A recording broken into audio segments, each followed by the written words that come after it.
Thank you for listening to our audiobook channel. Please like and subscribe if you haven't already, as we continue to release new audiobooks each week. And now for the feature presentation, Death at the Easter Fair. Chapter 1, Eggs, Buns and Village Whispers. The carriage trundled along the winding country lane, wheels creaking and birds chirping merrily overhead. A fine April breeze fluttered the budding branches of hawthorn trees, and beyond the hedgerows, the rolling hills of Oakley-on-Hill bathed in spring sunlight. Tony Middleton peered out of the window with thinly veiled apprehension. "I do hope Aunt Gertrude's chickens don't sleep indoors again," he muttered. Sally Cartwright, seated opposite him with a sprig of primrose pinned to her lapel, grinned. "That was only once, and it was a goose, which, if you remember, took an immediate dislike to your ankles." Tony gave a theatrical shudder. A dislike that was thoroughly mutual. The carriage rounded a bend, and the village came into view. Cottages of stone and timber with moss-covered roofs, bunting strung between chimney pots, and a banner proclaiming, "Oakley-on-Hill Annual Easter Fair, welcome one, welcome all." The green was already bustling. Children dashed about with painted eggs, women in bonnets peddled fresh loaves, and the scent of roasted chestnuts mingled with that of daffodils. The church bells chimed merrily. "I must say," said Sally, stepping down from the carriage as they arrived at Gertrude's gate, "your aunt's village has charm."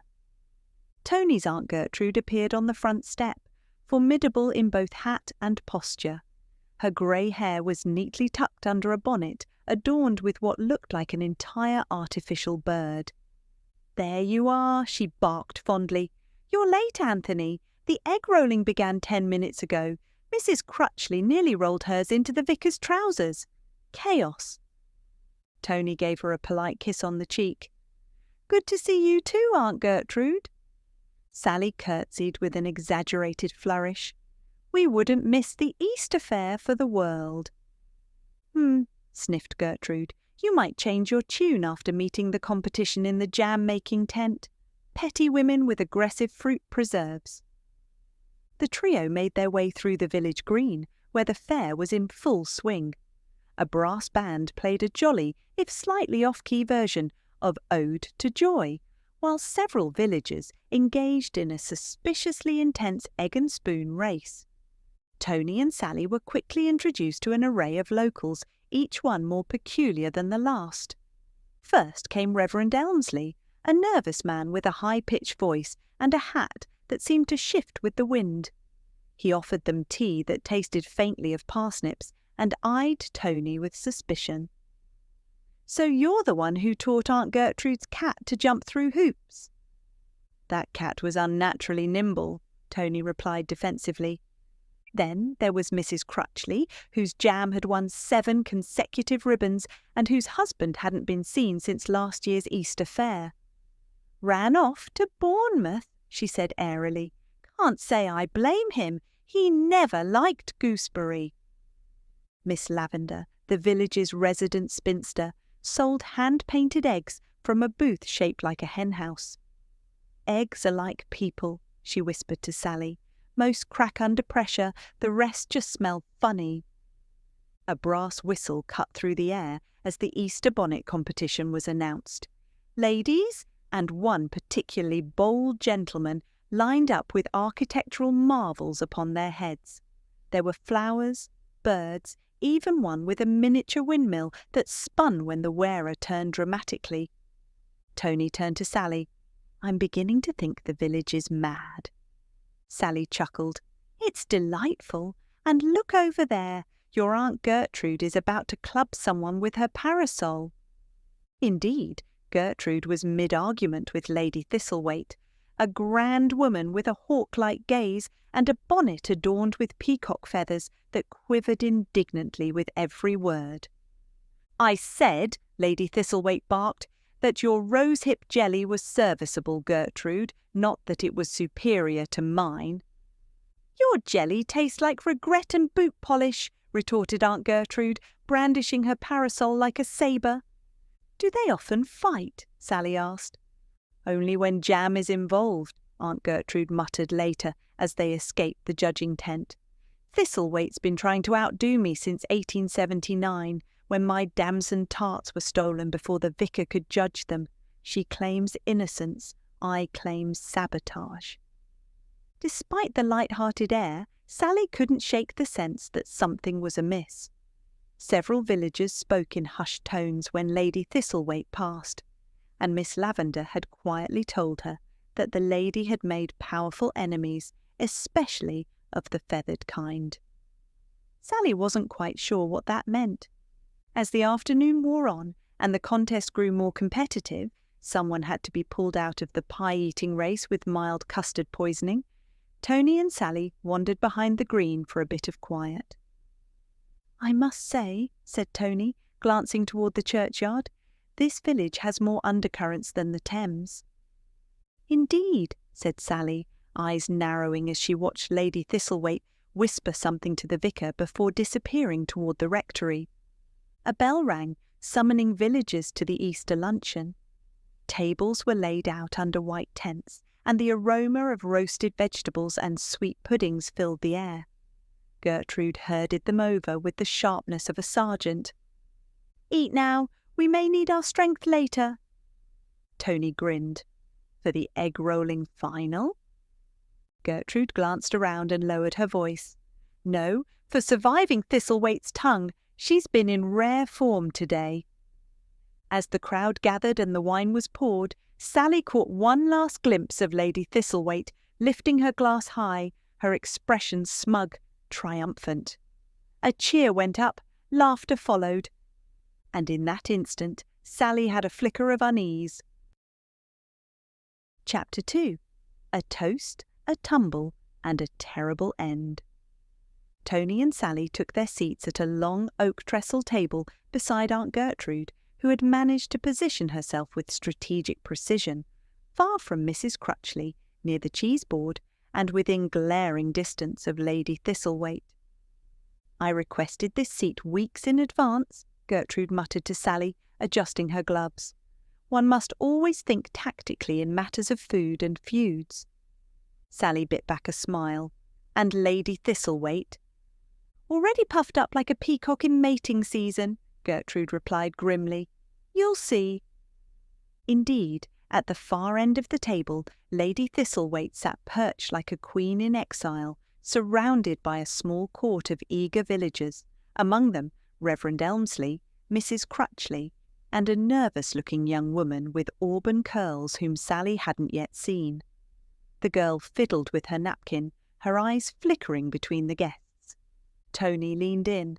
"That's Harriet Thistlethwaite, her niece, recently returned from abroad. Some say from Paris, others say from Plymouth. I heard someone suggest prison." "Tony," Sally hissed, "don't be ridiculous." "I'm merely repeating the local gossip," he replied airily, biting into a scone. A hush fell as the vicar rose for the traditional Easter blessing. Reverend Elmsley cleared his throat 3 times, sneezed into his sleeve, and finally spoke. "Let us give thanks for the bounty we are about to receive," he began, "and for the fellowship we share this fine Easter Sunday. May peace and joy bless our homes, and, may the jam be edible this year." There was an awkward cough from Mrs. Crutchley. Gertrude smirked. At the signal, waiters, who were actually mostly reluctant village boys, bribed with treacle to serve, began bringing out steaming platters. The guests tucked in with gusto. Conversation sparkled, punctuated by the occasional debate over roast versus boiled potatoes. Lady Thistlethwaite, however, sat with her spine rigid, her peacock bonnet bobbing with each nod of her haughty head. As a footman poured her a generous measure of elderflower wine, she lifted her glass high. "To Oakley-on-Hill," she proclaimed, her voice slicing through the chatter, "to our traditions, our values, and the glorious Easter fair." Several guests raised their glasses. Some did so with genuine warmth. Others, like Aunt Gertrude, raised theirs with barely concealed reluctance. Lady Thistlethwaite took a sip, then blinked. and again. Her lips parted. Her hand trembled. A sharp gasp escaped her throat. The glass slipped from her fingers, shattering on the ground. Then, quite suddenly, Lady Thistlethwaite collapsed sideways onto Reverend Elmsley, who let out a shriek so high-pitched it startled a nearby dog into howling. Screams erupted. Harriet leapt up from her seat. Mrs. Crutchley fainted theatrically onto a pie. Someone knocked over a gravy boat. The band stopped mid-tune with an awkward squawk of trombone. Tony stood frozen. Good Lord! Sally darted toward the fallen woman, pushing past a wailing matron and a boy still holding a pork pie. "Someone fetch Dr. Penrose!" she cried. "Quickly!" Aunt Gertrude knelt beside her nemesis with surprising swiftness, placing 2 fingers on the woman's neck. She looked up grimly. "She's gone." The Reverend, white as a linen napkin, dabbed at his forehead. "Dead, dead, but she only drank wine. It can't have been the lamb. I tasted the lamb." From somewhere near the rhubarb pies, a shrill voice called out, "Did anyone else drink the elderflower?" A flurry of "No" followed, with villagers holding up full glasses like shields. Dr. Penrose, a rotund and slightly flustered gentleman, bustled in moments later. After a brief examination, he straightened with a troubled frown. "Collapsed mid-toast. No visible injuries. Sudden death," he muttered. "Heart, perhaps. Although—" He lifted the shattered glass with gloved hands and sniffed. "What is it, Doctor?" Sally asked gently. He hesitated. "There's something bitter in the scent. Not elderflower alone. I shall need to perform an examination at once. I'll have her moved." Tony turned to Sally as the tent buzzed with horrified murmurs. "Poison?" Sally's eyes were on the glass, the fallen peacock feathers, and the untouched wine at every other place. "I think so," she said quietly. Gertrude stood, brushing dirt from her skirt. "This fair has gone to hell in a handcart. First the goose attacked the mayor, and now murder. Typical." Tony frowned. "Do you think it's really murder? Could it not be—" "Tony," Sally said calmly, "no one accidentally poisons 1 glass of wine at a village luncheon." He sighed. "You're right. We're in the middle of it again, aren't we?" Gertrude turned sharply. "Don't get involved. Let the constable handle it." Tony and Sally exchanged a look. The constable, Mr. Hobbs, was already on the scene, scratching his head and examining the spilled wine. Sally raised an eyebrow. "Oh, we won't get involved," she said innocently. "We'll merely observe, like curious citizens." Tony grinned. "Exactly. Curious, terribly clever citizens." Lady Thistlethwaite's body was carried to the vicarage with hushed ceremony.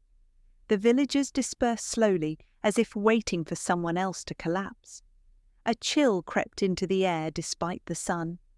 Sally and Tony lingered beneath the bell tower, watching as Harriet followed the doctor, her face pale, her hands trembling. "She didn't seem surprised," Tony murmured.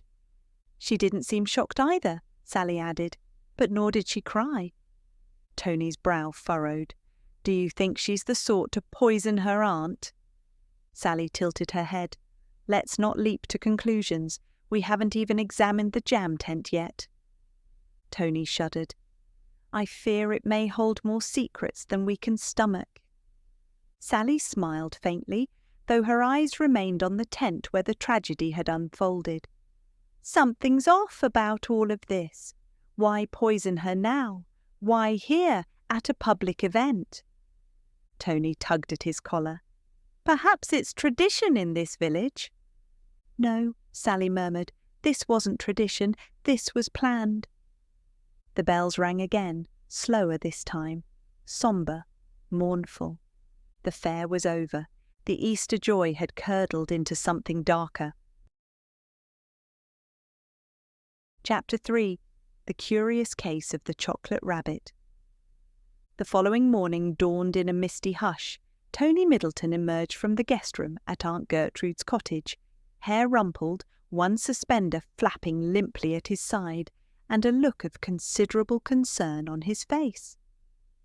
"Do you know what I dreamt last night?" he asked Sally as she joined him for breakfast in the parlour.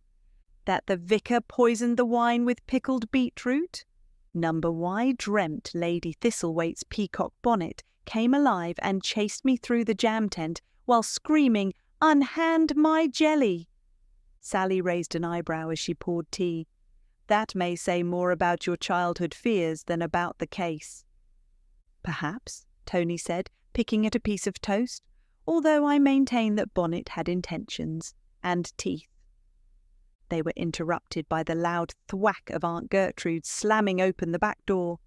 She entered with her gardening gloves still on and a look of thunder across her face. "I have had it with that jam-slinging menace," she declared. Sally blinked. "Lady Thistlethwaite?"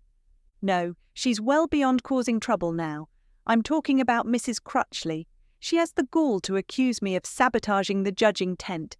Says her raspberry preserve went missing this morning." Tony looked up sharply. "Gone, as in stolen?" "Vanished," Gertrude confirmed, "right from under her gingham cloth." Sally leaned forward, curious. "What else went missing?" Gertrude gave a dramatic pause. "The chocolate rabbit."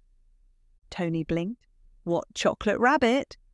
"The centrepiece," Gertrude said, exasperated. "Solid chocolate, 3 feet tall, an edible marvel, donated by Mr. Digby, the jam magnate. He imported the chocolate from Belgium, or so he claims." "The one that was on display near the egg painting stall?" Sally asked. "The very same. Gone, melted away in the night. Doubtful. That thing could survive a fire." Tony leaned back, arms folded. "Now that is curious." Gertrude fixed them with a glare. "You two are not investigating. This is a village matter." "We're just having tea," Sally said sweetly. Later that morning, she suggested they visit the judging tent. "For observational purposes," she said innocently. The judging tent sat forlorn and abandoned, its canvas sagging slightly after a misty dawn. Inside, a few crumbs and ribbons fluttered sadly in the breeze. But it was clear something was amiss. There was a space in the centre of the display table marked by a small placard that read, "Masterpiece Chocolate Rabbit, donated by Digby's Delights," where the statue had once stood. Tony walked slowly around the table. "Who'd steal a giant chocolate rabbit? It's not exactly inconspicuous." "Unless it was broken into pieces and taken away gradually," Sally mused, crouching to examine the floor. A few shards of chocolate remained, dark and glossy, with a faint smell of orange peel and spice. She frowned.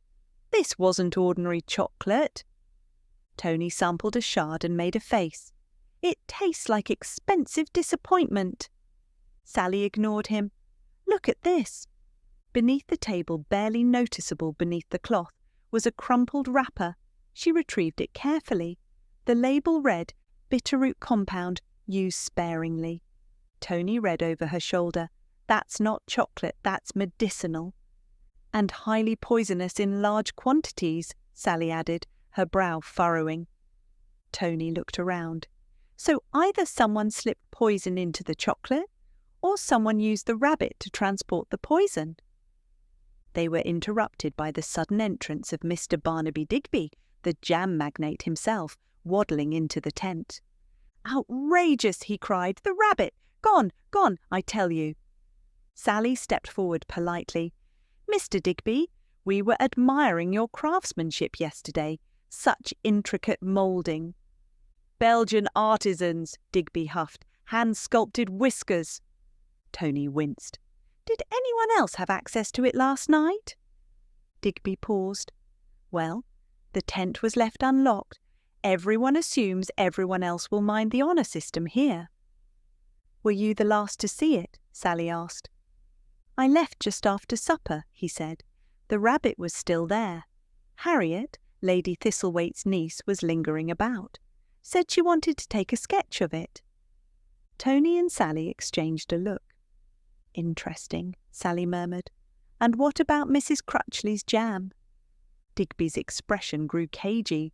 No idea, though I did hear her threaten to drown Lady Thistlethwaite in gooseberry cordial last month. Couldn't stand the woman. Sally jotted a mental note. And Lady Thistlethwaite? Did she eat any of the chocolate? No, Digby said flatly. She said chocolate was bourgeois. Ate a dry biscuit instead. Tony nodded. Curious. Thank you, Mr. Digby. As the jam magnate huffed away, Sally turned to Tony. This just got more complicated. He rubbed his chin. So we now have a missing chocolate rabbit, a suspicious medicinal wrapper, a stolen jar of jam, a murdered woman who drank only elderflower wine, and a niece who was sketching the chocolate rabbit at night. That afternoon they paid a visit to Miss Lavender, who was quietly painting eggs outside her cottage. Miss Lavender, Sally said kindly, were you at the tent last night? The elderly woman peered up, spectacles wobbling on her nose. Of course not. I was home watching the sunset and listening to my cat recite poetry. Tony blinked. He recites poetry? In his own way, she said serenely. But I did see Harriet walk past with something bundled in her shawl. Looked like it had ears.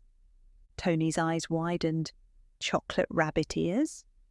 Could have been a hare, Miss Lavender mused. Could have been a regretful choice. She leaned forward with conspiratorial glee. Harriet never liked her aunt. Said she treated her like a houseplant, only visited when others were watching. Sally offered her thanks and turned to Tony once they were out of earshot. Harriet's suddenly looking rather suspicious. Tony nodded. I say we follow her next, see where she goes and what she does, but perhaps discreetly. Sally sighed. Tony, last time you said that, you got stuck in a rain barrel. Ah, he said, raising a finger, but this time I have a plan. As evening fell over Oakley-on-Hill, the mystery deepened. The fair continued in subdued tones, but laughter was forced and conversations were hushed. Behind bunting and Easter bonnets, suspicion simmered. The chocolate rabbit was gone. The jam was missing. And Lady Thistlethwaite had died in a toast that now looked very much like murder. Sally and Tony returned to the cottage with more questions than answers. But one thing was becoming increasingly clear. This wasn't just a case of village mischief. Chapter 4. Secrets in the Garden Shed. Oakley-on-Hill wore a nervous hush the next morning.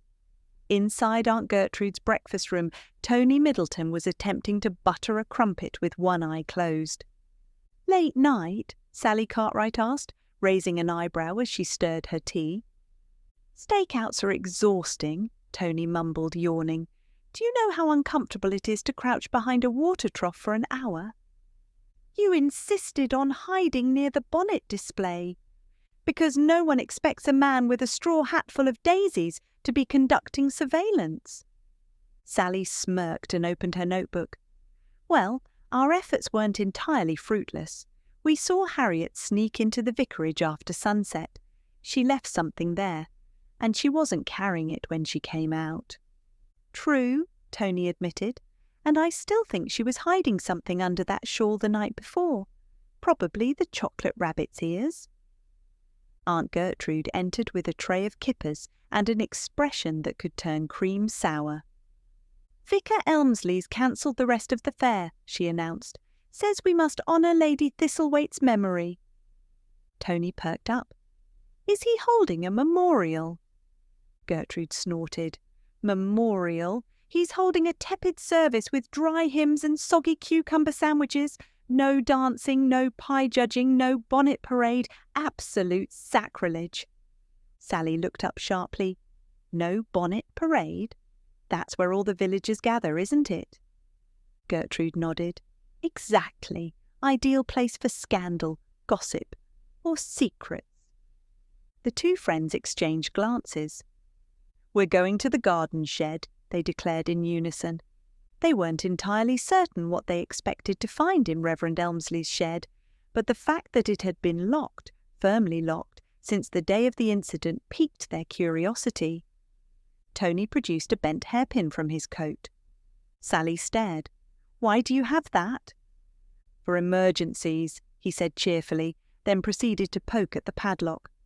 10 minutes and several curses later, it clicked open. "Voila," Tony whispered, proud. "After you, Miss Cartwright." The shed creaked open. Inside, the air was heavy with damp earth and dried herbs. Tools leaned in shadowed corners, spades, watering cans, and a rake. But what caught their attention wasn't the gardening gear. It was the crate. Tucked behind a stack of empty pots and covered with an oilskin sheet was a wooden crate about the size of a small trunk. Sally stepped forward and pulled the sheet back. Tony whistled. Inside were the shattered remains of the chocolate rabbit. "Good heavens," he murmured. "It's been executed." The head was missing entirely. A single perfect chocolate paw sat atop the pile, as though someone had left it as a grim souvenir. Sally reached inside carefully and retrieved a folded piece of paper stuck between two shards of chocolate. It was torn and smudged, but still legible. "We mustn't let her speak. If she talks, everything will come out, and that cannot happen, not after what we buried." The rest of the note was missing. Tony swallowed. "That's a bit ominous." Sally turned the paper over, studying the handwriting. "It's recent. And that's not ink, it's berry-stained. Possibly gooseberry." Tony raised an eyebrow. "Are you suggesting the note was written by jam?" "No, but perhaps by someone handling jam." A loud honk startled them both.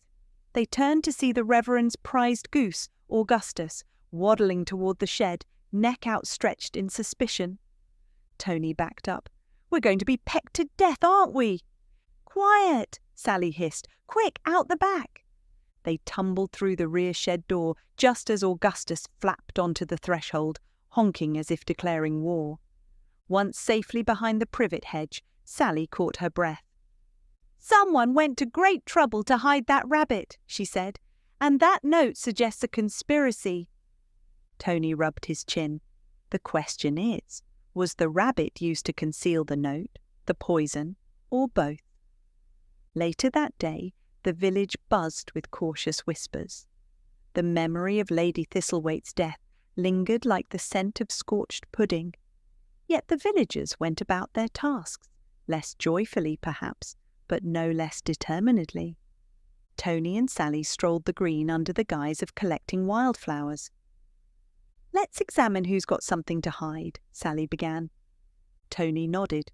"All right, the suspect list stands at Harriet Thistlethwaite, the niece, opportunity, strange behaviour, possibly inherited something, Mrs. Crutchley, sworn enemy, missing jam, high-strung, Mr. Digby, donated the chocolate rabbit, didn't care to mention it was gone until we asked, Reverend Elmsley hosted the luncheon, odd shed, defensive goose, Miss Lavender, eccentric but observant, possibly a red herring, or a very quiet assassin."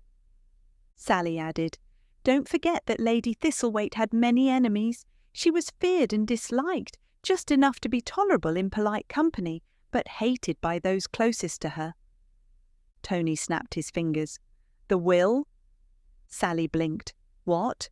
"She died suddenly. Surely she left behind an inheritance. If Harriet's the only heir—" "Then motive begins to look very tidy," Sally finished.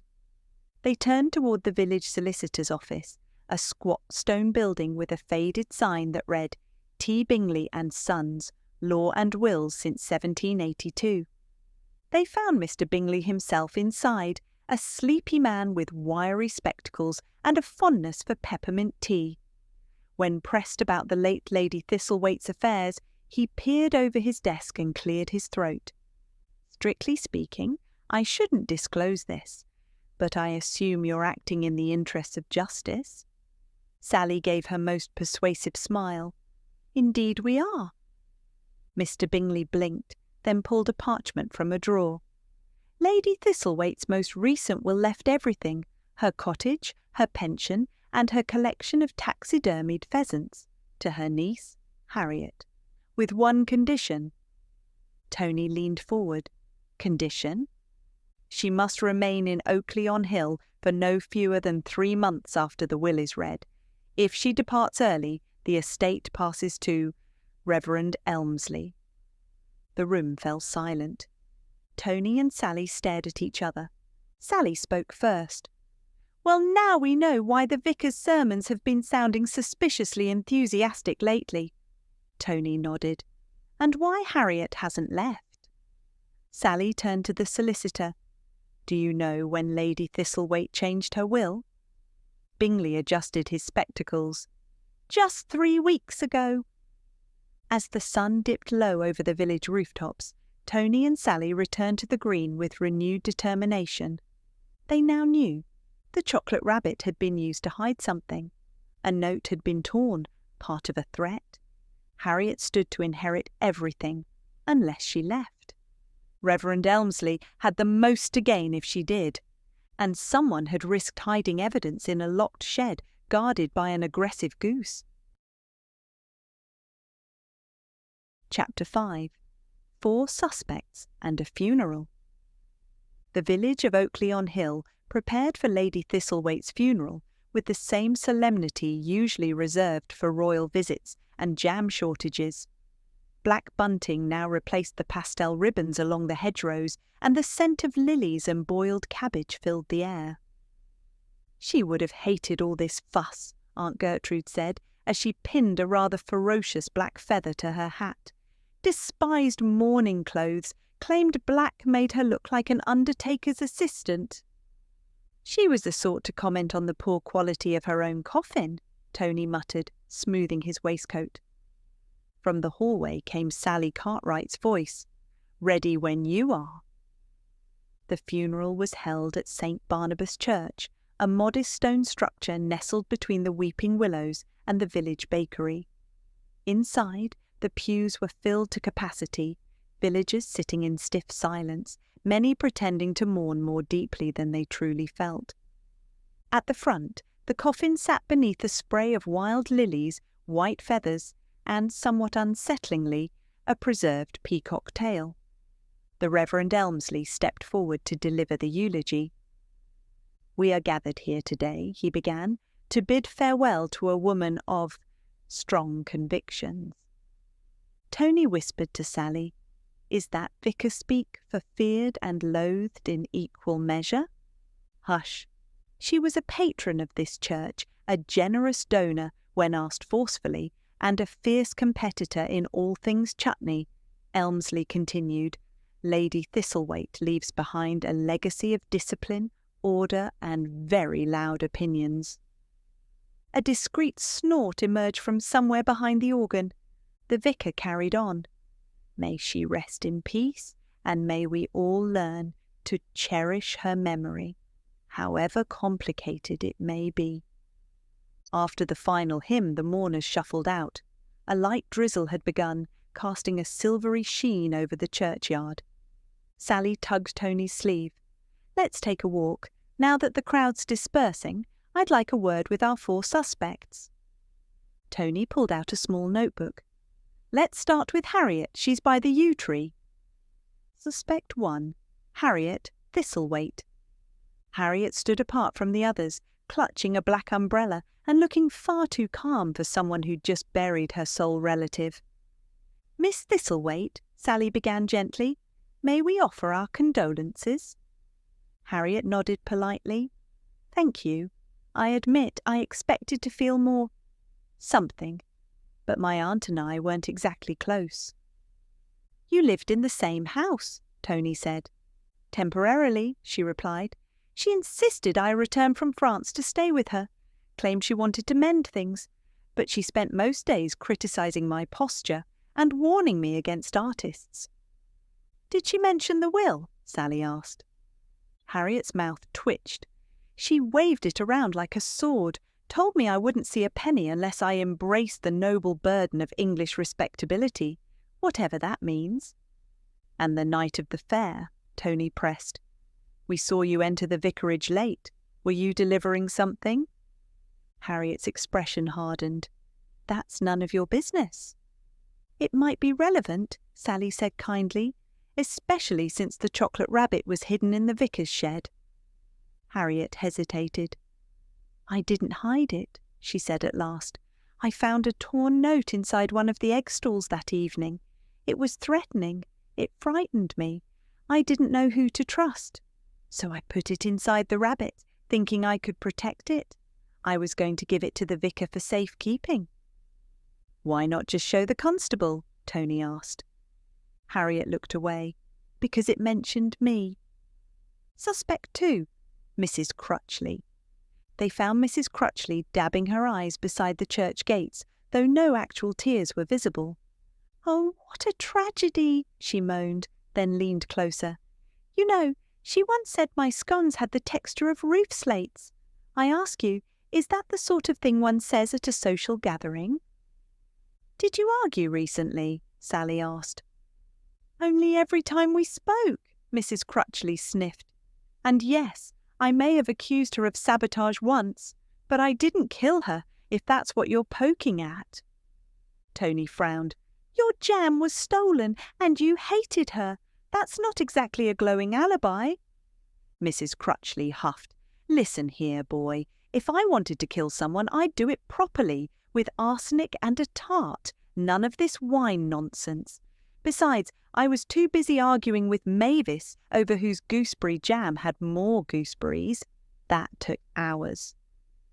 "Did you write a note?" Sally asked. The woman looked momentarily puzzled. "What kind of note?" "A threatening one," Tony said. "Oh, please," she scoffed. "Everyone in this village threatens everyone else." Suspect 3, Mr. Barnaby Digby. They found the jam magnate near the bakery, fanning himself dramatically with a funeral leaflet. "Such a loss," he sighed. "We had our differences, of course, but she was a woman of fierce constitution." Tony raised an eyebrow. "You told us yesterday that she hated chocolate and thought it was bourgeois." "Well, yes," Digby admitted. "She once slapped a truffle out of my hand." "And yet you donated a 3-foot chocolate rabbit." "For the fair," Digby exclaimed, "not for her." Sally crossed her arms.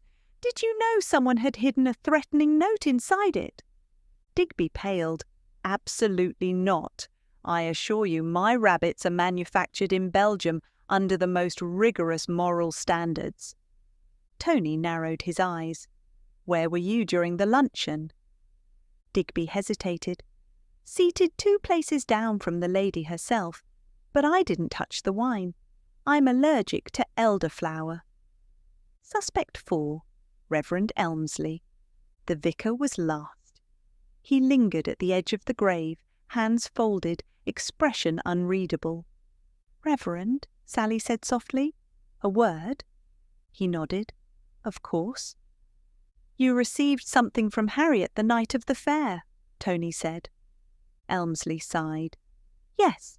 She handed me a bundle and said, 'Don't let anyone see this. It's not safe.' I assumed it was a love letter or something foolish. I put it in the shed." "Without looking?" Sally asked. The vicar looked ashamed. "I meant to return to it, but then, well, she died." Tony tilted his head. "You're aware, of course, that if Harriet leaves the village, the estate comes to you." Elmsley straightened. "I am, and I'll tell you now, I didn't want that inheritance. Not like this. I didn't even know I was in the will until last week." "But someone else may have known," Sally murmured. As the funeral ended and the mourners dispersed under grey skies, Tony and Sally found themselves once more at the village green. "She was silenced," Sally said at last. "That much is clear. Someone didn't want her to speak." Tony nodded. "And 4 suspects with motive, opportunity, or something to gain." Sally stared out over the grass, now empty and sodden with rain. "We're missing one thing, Tony." "What?" "The second half of the note." He looked up at her. And how do we find that? Sally turned slowly. By visiting the one person no one has questioned yet. Who? She smiled grimly. Lady Thistlewaite's housekeeper. Chapter 6. Betrayal Beneath the Bonnets. Sally and Tony stood before the ivy-clad facade of Thistlethwaite House, the late lady's residence, both determined and slightly damp. "This place always gave me the creeps," Tony muttered as they walked up the gravel path. "Too many peacocks, too many eyes, and not just the feathered ones."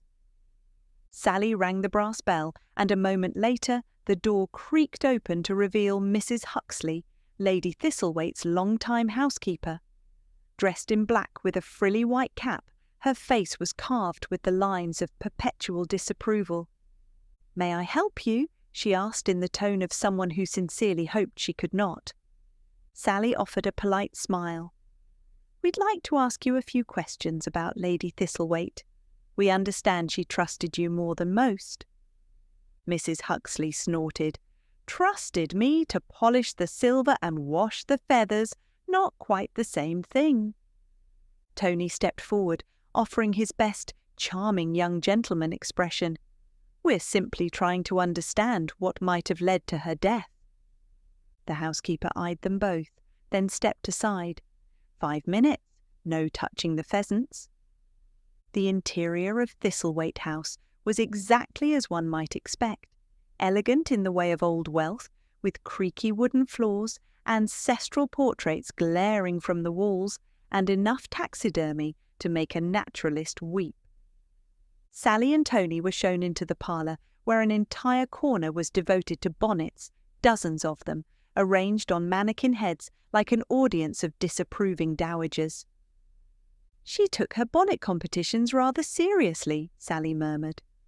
"Obsessively," Mrs. Huxley agreed, taking a seat, each one named, catalogued and stored in its own linen shroud.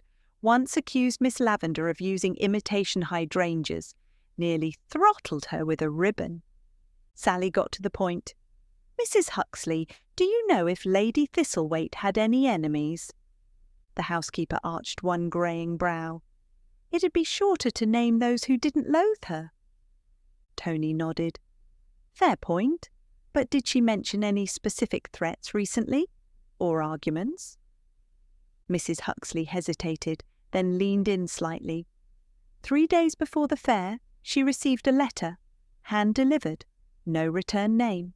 She read it, went white as chalk, and locked herself in the library for hours. "Do you still have it?" Sally asked quickly. "She burned it," the housekeeper said, voice low. "Claimed it was the ramblings of a fool, but I know when she's rattled. She started muttering things about betrayal, about what happened during the war." Tony blinked. "The war? You mean the Boer War?" Mrs. Huxley nodded. "She was a nurse, volunteered in her 20s, came back hard, bitter and very quiet about what she saw.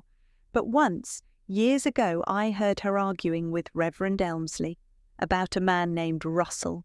She said something like, 'You swore we'd bury it with him.'" Sally's eyes widened.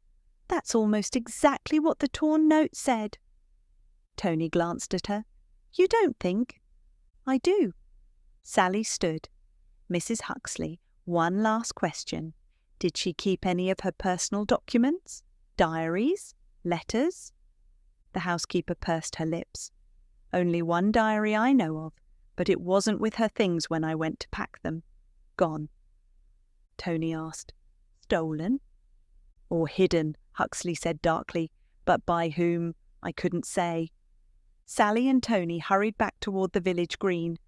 "We need to speak to Reverend Elmsley again," Sally said. Tony nodded. And Harriet?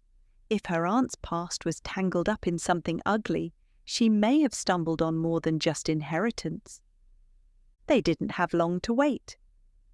The post-funeral tea, a hastily rearranged substitute for the cancelled Easter bonnet parade, was being held in the village hall.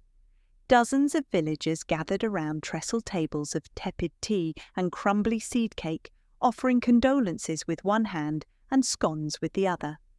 Miss Lavender was there, wearing a bonnet adorned with real violets and the faint smell of lavender oil.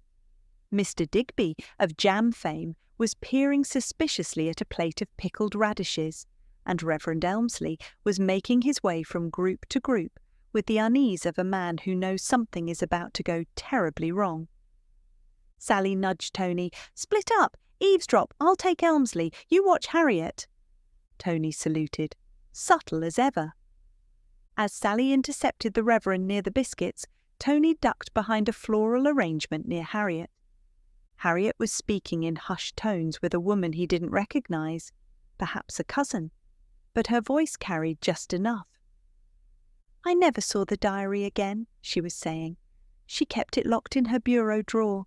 I think someone stole it before the fair." "Why would anyone want it?" the cousin whispered. Harriet looked over her shoulder. "Because it mentions names, people she treated during the war. One of them was accused of betrayal, of causing the deaths of innocent men. But nothing was ever proven, and now she's dead, the diary's gone, and I'm being watched." Meanwhile, Sally had cornered the Reverend near the cake table. "She spoke of betrayal," she said, "of something buried. Who was Russell?" Elmsley's face drained of colour.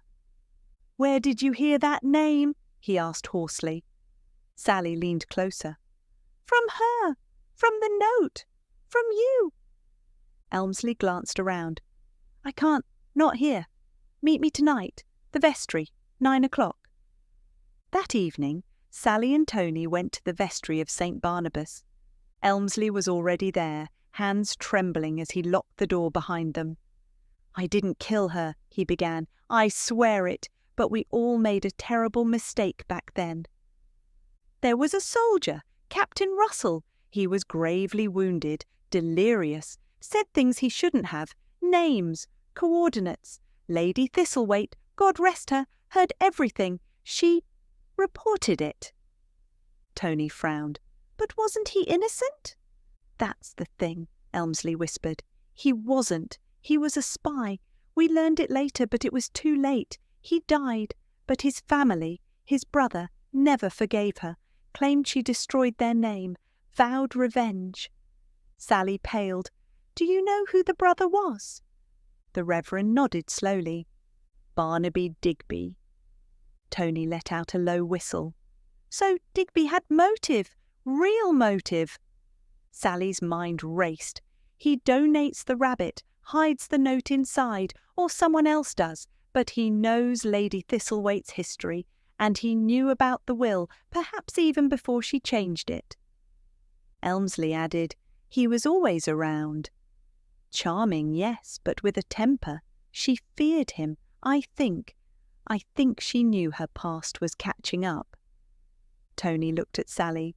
"But if Digby killed her, why the drama? Why poison only her drink?"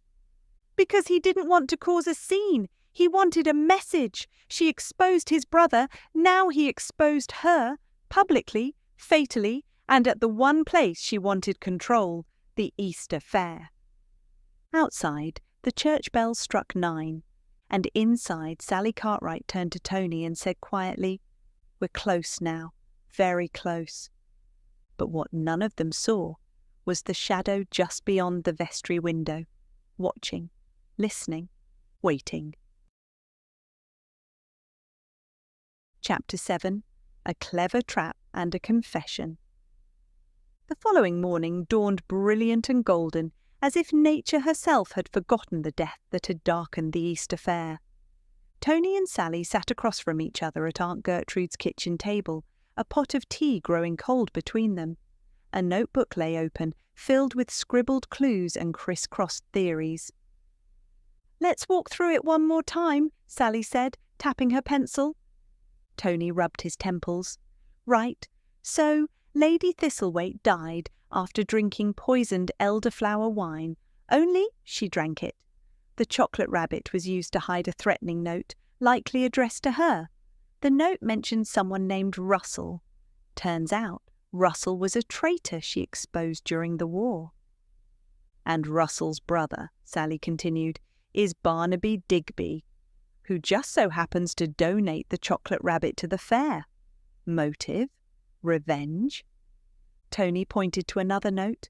And don't forget, she changed her will 3 weeks ago, leaving everything to Harriet unless she left the village, in which case the Reverend inherits. But neither Harriet nor the Reverend seem capable of cold-blooded murder.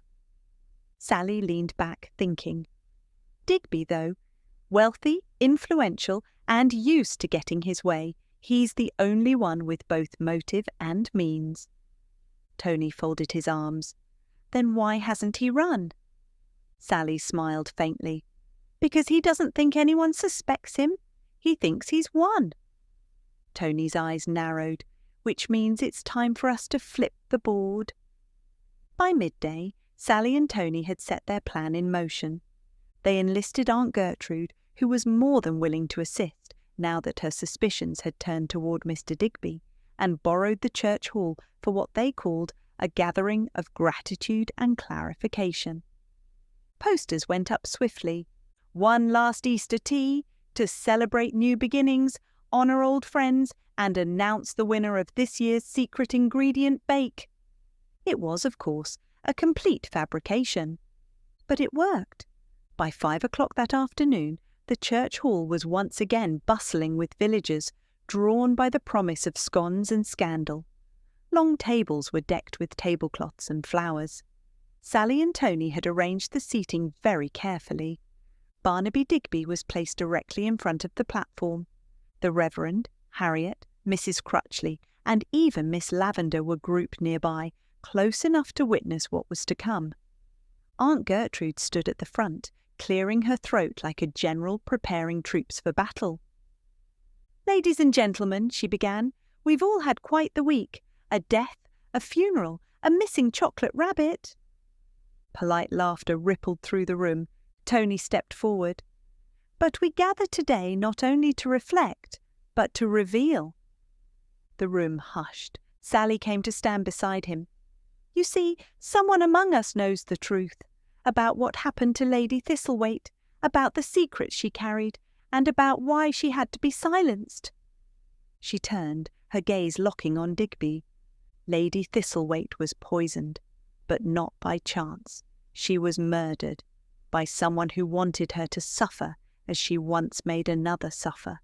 Someone who used a gift as a cover, a chocolate rabbit, hollow and hand-sculpted, the perfect vessel for a message of revenge. Digby's smile faltered. "Are we playing games now, Miss Cartwright?" "Not at all," Sally replied, "just telling the truth." She lifted a small box from behind the table and opened it to reveal the remaining shards of the chocolate rabbit, carefully gathered from the vicar's shed. Tony stepped forward again. "We found a second note, folded into the rabbit's foot. It reads, 'You exposed my brother, now I expose you. This fair will be your last.'" Gasps erupted. Digby stood suddenly. "That proves nothing." Sally's voice remained calm. "Except that it's written in the same hand as the labels on your jam jars. We checked with the printer. You sign off every batch." There was a long pause. Then Digby laughed. "You have no proof I poisoned her." Tony held up another item, a small glass vial with a cork stopper. "Found in your travel case at the inn," he said. "Hidden beneath a false bottom, the remnants of bitterroot compound, the same substance Dr. Penrose identified in Lady Thistlethwaite's bloodstream." This time, Digby didn't laugh. "Why?" Sally asked softly. "Why now? After all these years?" Digby's face darkened. "She ruined him," he said, voice low. "My brother was reckless, yes, but he was loyal. She accused him based on a fevered rant. They shot him without trial. She never even flinched. He died a traitor in the eyes of the Empire, and she went on sipping tea and winning bonnet ribbons." Sally's voice hardened. "So you waited? You planned. You made her death look like karma." "She was karma," Digby growled, "sharp and poisonous. All I did was finish the story she began." "But Harriet," Sally said, "she nearly inherited everything." "I knew she wouldn't stay," Digby snapped. "She's not like her aunt. She'd run at the first sign of trouble. The will would fall through." "Except she didn't," Tony said quietly. "She stayed." The silence that followed was broken only by the soft clatter of a dropped teacup. Finally, the Reverend stood. "Barnaby Digby, I believe you should come with me until the constable returns from Wickham." Digby didn't protest, not a word, just lowered his head and let himself be led away. Later, after the crowd had dispersed, Sally and Tony stood outside the church hall, breathing in the fresh evening air. "That was dramatic," Tony said. Sally looked out over the rooftops, the sky awash in orange and rose hues. "You know," she said thoughtfully, "Lady Thistlethwaite may have been difficult, but in the end she didn't deserve what she got." Tony nodded. "Few people do." They started walking back toward Aunt Gertrude's cottage. "Do you think we'll ever go anywhere without stumbling into a mystery?" Tony asked. Sally gave him a wry smile. "One can hope, but it would be dreadfully boring." Behind them, the Easter Fair banners still fluttered faintly in the breeze. The fair was over.